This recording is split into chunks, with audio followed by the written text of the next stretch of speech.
Vamos lá examinar essa parte do problema. Por que é que o sistema anarquista não seria realizável?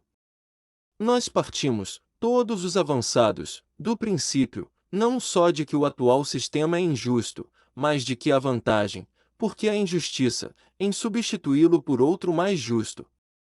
Se não pensamos assim, não somos avançados, mas burgueses.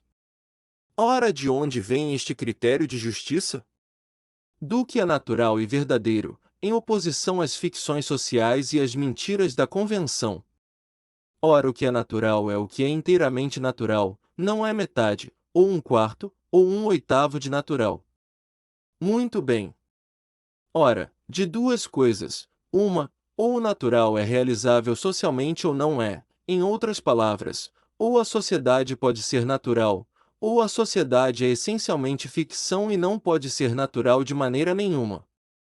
Se a sociedade pode ser natural, então pode haver a sociedade anarquista ou livre, e deve haver, porque é ela a sociedade inteiramente natural.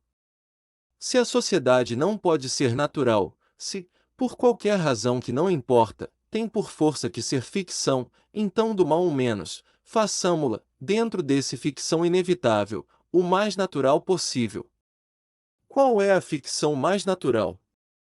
Nenhuma é natural em si, porque é ficção, a mais natural, neste nosso caso, será aquela que pareça mais natural, que se sinta como mais natural.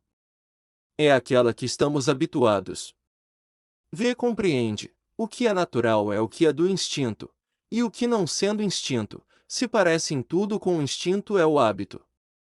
Fumar não é natural, não é uma necessidade do instinto. Ora, qual é a ficção social que constitui um hábito nosso?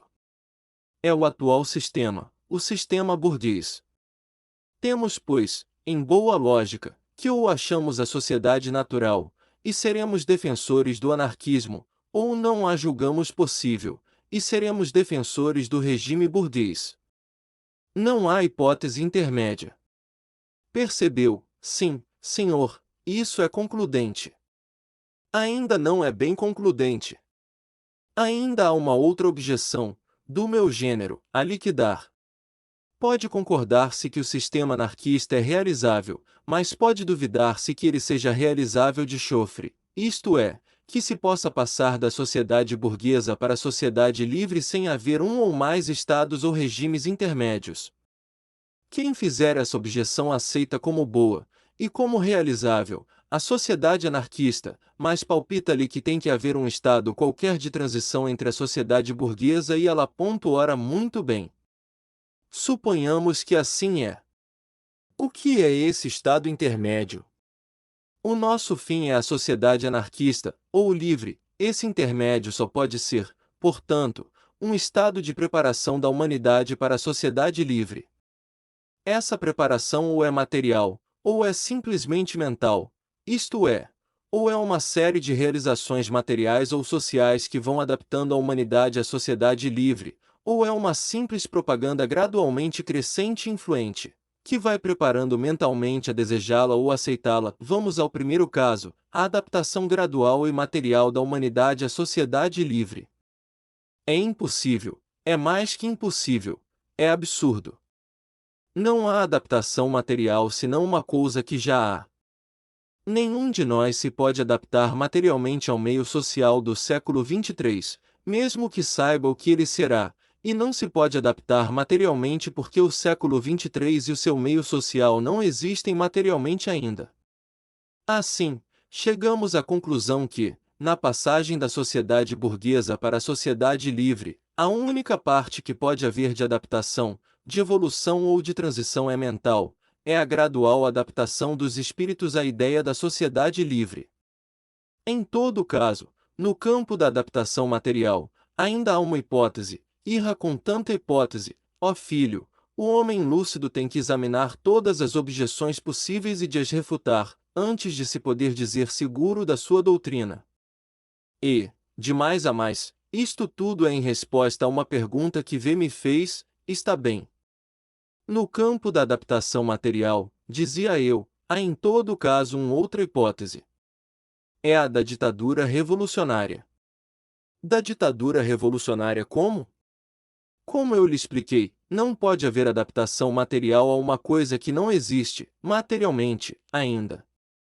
Mas se, por um movimento brusco, se fizer a revolução social, fica implantada já, não a sociedade livre, porque para essa não pode a humanidade ter ainda preparação, mas uma ditadura daqueles que querem implantar a sociedade livre. Mas existe já, ainda que em esboço ou em começo, existe já materialmente qualquer coisa da sociedade livre. Há já, portanto, uma coisa material, a que a humanidade se adapte. É este o argumento com que as bestas que defendem a ditadura do proletariado a defenderiam se fossem capazes de argumentar ou de pensar. O argumento, é claro, não é deles, é meu. Ponho, como objeção, a mim mesmo. E, como lhe vou mostrar, é falso.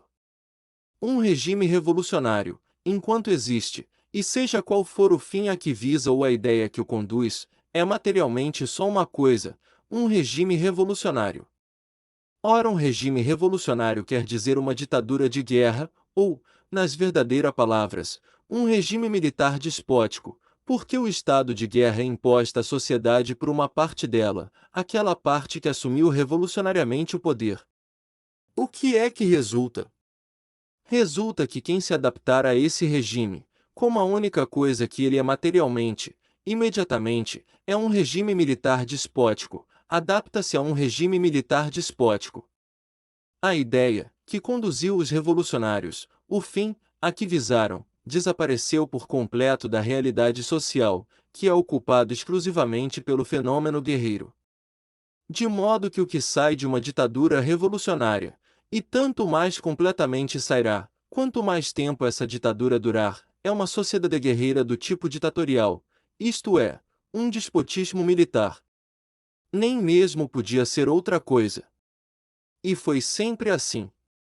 Eu não sei muita história, mas o que sei acerta com isto, nem podia deixar de acertar. O que saiu das agitações políticas de Roma?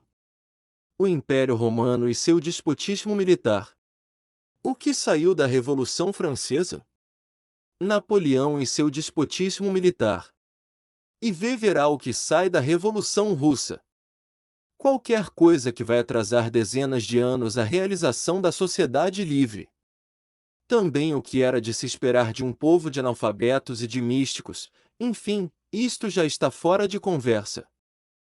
Percebeu o meu argumento, percebi perfeitamente. Compreende, portanto, que eu cheguei a esta conclusão, fim, a sociedade anarquista, a sociedade livre, meio, a passagem, sem transição, da sociedade burguesa para a sociedade livre. Esta passagem seria preparada e tornada possível por uma propaganda intensa, completa, absorvente, de modo a predispor todos os espíritos e enfraquecer todas as resistências. É claro que por propaganda não entendo só a pela palavra escrita e falada, entendo tudo, ação indireta ou direta, quanto pode predispor para a sociedade livre e enfraquecer a resistência à sua vinda. Assim, não tendo quase resistência nenhuma que vencer, a revolução social, quando viesse, seria rápida, fácil, e não teria que estabelecer nenhuma ditadura revolucionária, por não ter contra quem aplicá-la.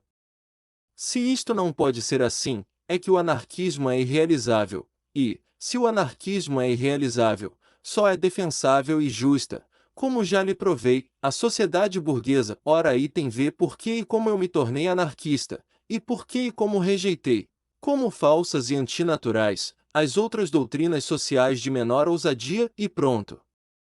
Vamos lá continuar a minha história. Fez explodir um fósforo, e acendeu lentamente o charuto. Concentrou-se, e de aí a pouco prosseguiu. Havia vários outros rapazes com as mesmas opiniões que eu. A maioria era de operários, mas havia um ou outro que o não era. O que todos éramos era pobres, e, que me lembre, não éramos muito estúpidos. A gente tinha uma certa vontade de propaganda, de espalhar as nossas ideias. Queríamos para nós e para os outros, para a humanidade inteira, uma sociedade nova, livre destes preconceitos todos, que fazem os homens desiguais artificialmente e lhes impõem inferioridades, sofrimentos, estreitezas, que a natureza lhes não tinha imposto. Por mim, o que eu lia confirmava-me nestas opiniões. Em livros libertários baratos, os que havia ao tempo, e eram já bastantes, li quase tudo. Fui a conferências e comícios dos propagandistas do tempo. Cada livro e cada discurso me convencia mais da certeza e da justiça das minhas ideias. O que eu pensava então, repito-lhe, meu amigo, é o que penso hoje. A única diferença é que então pensava só, hoje penso e prático. Pois sim, isso, até onde vai, está muito bem. Está muito certo que V se tornasse anarquista sim, e vejo perfeitamente que V era anarquista. Não preciso mais provas disso. Como é que saiu de aí sem contradição?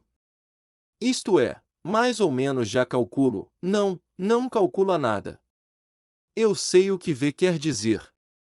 V baseia-se nos argumentos que acaba de ouvir, e julga que eu achei o anarquismo irrealizável e por isso, como lhe disse, só defensável e justa a sociedade burguesa. Não é, sim, calculei que fosse mais ou menos isso, mas como podia ser? Se desde o princípio da conversa lhe tenho dito e repetido que sou anarquista, que não só o fui mas o continuo sendo. Se eu me tivesse tornado banqueiro e comerciante pela razão que V julga, eu não era anarquista, era burguês. Sim, V tem razão. Mas então como o diabo?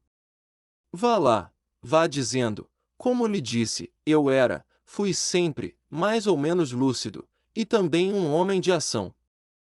Essas são qualidades naturais, não mais puseram no berço, se é que tive berço, eu é que as levei para lá.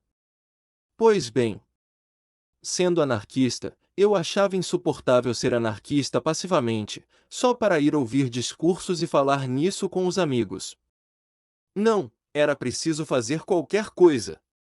Era preciso trabalhar e lutar pela causa dos oprimidos e das vítimas das convenções sociais. Decidi meter ombros a isso, conforme pudesse. Pus-me a pensar como é que eu poderia ser útil à causa libertária. Pus-me a traçar o meu plano de ação. O que quer o anarquista? Liberdade, a liberdade para si e para os outros, para a humanidade inteira. Quer estar livre da influência ou da pressão das ficções sociais, quer ser livre tal qual nasceu e pareceu no mundo, que é como injustiça deve ser, e quer essa liberdade para si e para todos os mais. Nem todos podem ser iguais perante a natureza, uns nascem altos, outros baixos, uns fortes, outros fracos, uns mais inteligentes, outros menos. Mas todos podem ser iguais de aí em diante, só as ficções sociais o evitam. Essas ficções sociais é que era preciso destruir, era preciso destruí-las. Mas não me escapou uma coisa, era preciso destruí-las, mas em proveito da liberdade, e tendo sempre em vista a criação da sociedade livre. Porque isso de destruir as ficções sociais tanto pode ser para criar liberdade, ou preparar o caminho da liberdade, como para estabelecer outras ficções sociais diferentes, igualmente mais porque igualmente ficções. Aqui é que era preciso cuidado. Era preciso acertar com um processo de ação, qualquer que fosse a sua violência ou a sua não violência, porque contra as injustiças sociais tudo era legítimo, pelo qual se contribuísse para destruir as ficções sociais sem, ao mesmo tempo, estorvar a criação da liberdade futura, criando já mesmo, caso fosse possível, alguma coisa da liberdade futura. É claro que esta liberdade, que deve haver cuidado em não estorvar, é a liberdade futura e, no presente, a liberdade dos oprimidos pelas ficções sociais. Claro está que não temos que olhar a não estorvar a liberdade dos poderosos, dos bem-situados, de todos que representam as ficções sociais e têm vantagens delas. Essa não é liberdade, é a liberdade de tiranizar, que é o contrário da liberdade. Essa, pelo contrário, é o que mais devíamos pensar em estorvar e em combater. Parece-me que isto está claro, está claríssimo. Continue. Para quem quer o anarquismo a liberdade? Para a humanidade inteira. Qual é a maneira de se conseguir a liberdade para a humanidade inteira? Destruir por completo todas as ficções sociais? Já lhe antecipei a explicação, quando, por causa da sua pergunta, discuti os outros sistemas avançados e lhe expliquei como e por que era anarquista. Lembra-se da minha conclusão, lembro. Uma revolução social súbita, brusca, esmagadora, fazendo a sociedade passar, de um salto, do regime burguês para a sociedade livre.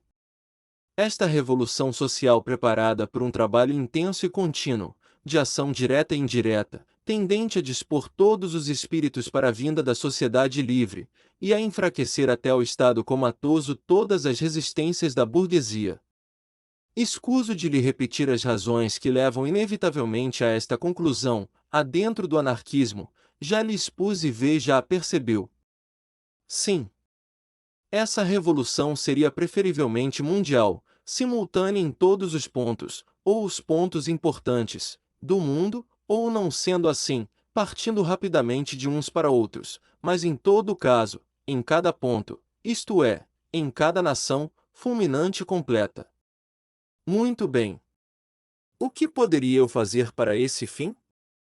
Só por mim, não a poderia fazer a ela, a revolução mundial, nem mesmo poderia fazer a revolução completa na parte referente ao país onde estava.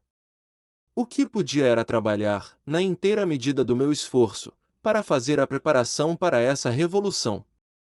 Já lhe expliquei como, combatendo, por todos os meios acessíveis, as ficções sociais, não estorvando nunca ao fazer esse combate ou a propaganda da sociedade livre, nem a liberdade futura, nem a liberdade presente dos oprimidos, criando já, sendo possível, qualquer coisa da futura liberdade, puxou fumo, fez uma leve pausa, recomeçou. Ora aqui, meu amigo, pus eu a minha lucidez em ação. Trabalhar para o futuro, está bem, pensei eu, trabalhar para os outros terem liberdade, está certo. Mas então eu? Eu não sou ninguém? Se eu fosse cristão, trabalhava alegremente pelo futuro dos outros, porque lá tinha minha recompensa no céu, mas também, se eu fosse cristão, não era anarquista, porque então as tais desigualdades sociais não tinham importância na nossa curta vida, eram só condições da nossa aprovação, e lá seriam compensadas na vida eterna. Mas eu não era cristão, como não sou, e perguntava-me, mas por quem é que eu vou me sacrificar nisto tudo? Mais ainda, por que é que eu me vou sacrificar? Vieram-me momentos de descrença, e compreende que era justificada. Sou materialista, pensava eu, não tenho mais vida que esta, para que hei de ralar-me com propagandas e desigualdades sociais, e outras histórias, quando posso gozar e entreter-me muito mais se não me preocupar com isso. Quem tem só esta vida, quem não crê na vida eterna, quem não admite lei senão a natureza, quem se opõe ao Estado porque ele não é natural, ao casamento porque ele não é natural, ao dinheiro porque ele não é natural. Por que cargas de água é que defende o altruísmo e o sacrifício pelos outros, ou pela humanidade, se o altruísmo e o sacrifício também não são naturais? Sim, a mesma lógica que me mostra que um homem não nasce para ser casado, ou para ser português, ou para ser rico ou pobre, mostra-me também que ele não nasce para ser solidário, que ele não nasce senão para ser ele próprio, e portanto o contrário de altruísta é solidário, e portanto exclusivamente egoísta. Eu discuti a questão comigo mesmo. Repara tu, dizia eu para mim, que nascemos pertencentes à espécie humana, e que temos o dever de ser solidários com todos os homens. Mas a ideia de dever era natural? De onde é que vinha esta ideia de dever?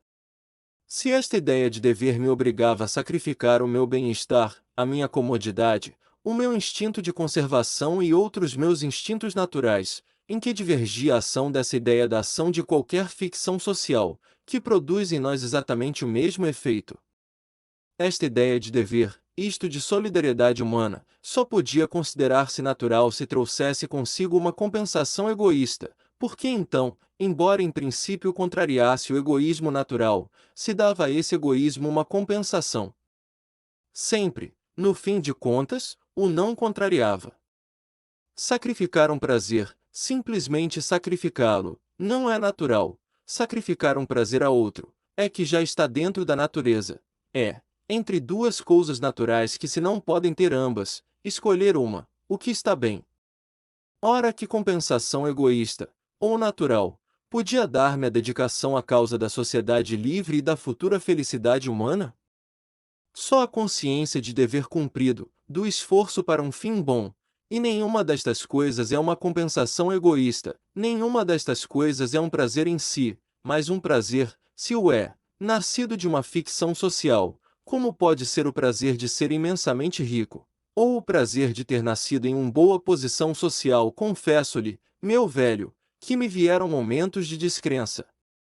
Senti-me desleal à minha própria doutrina, traidor a ela. Mas em breve passei sobre tudo isto. A ideia de justiça cá estava, dentro de mim, pensei eu. Eu sentia-a natural. Eu sentia que havia um dever superior à preocupação só cá do meu destino.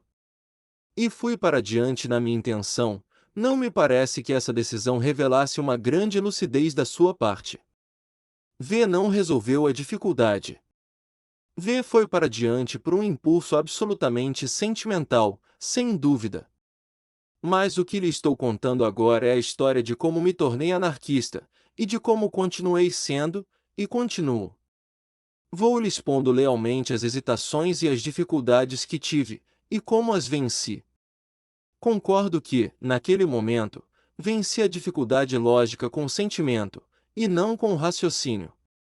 Mas há de ver que, mais tarde, quando cheguei à plena compreensão da doutrina anarquista, esta dificuldade, até então logicamente sem resposta, teve a sua solução completa e absoluta. É curioso, é. Agora deixe-me continuar na minha história. Tive esta dificuldade, e resolvi-a se bem que mal, como lhe disse. Logo a seguir, e na linha dos meus pensamentos, surgiu-me outra dificuldade que também me atrapalhou bastante.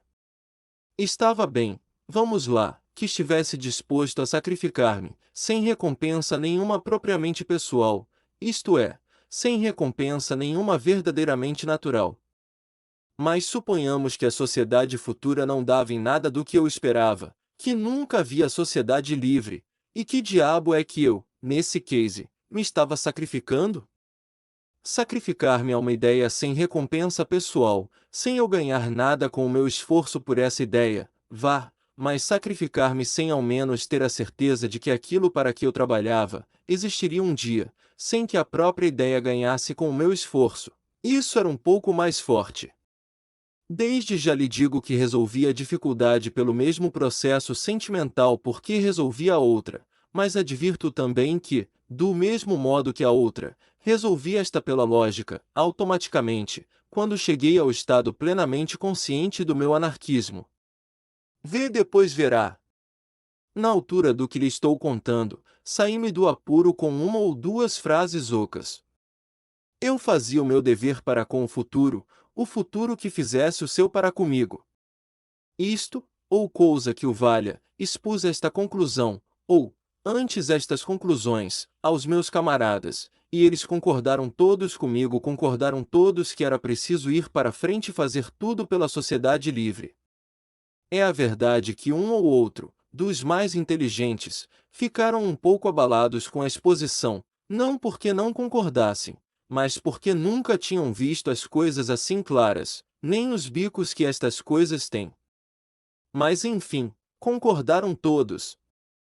Iríamos todos trabalhar pela grande revolução social, pela sociedade livre, quer o futuro nos justificasse, quer não.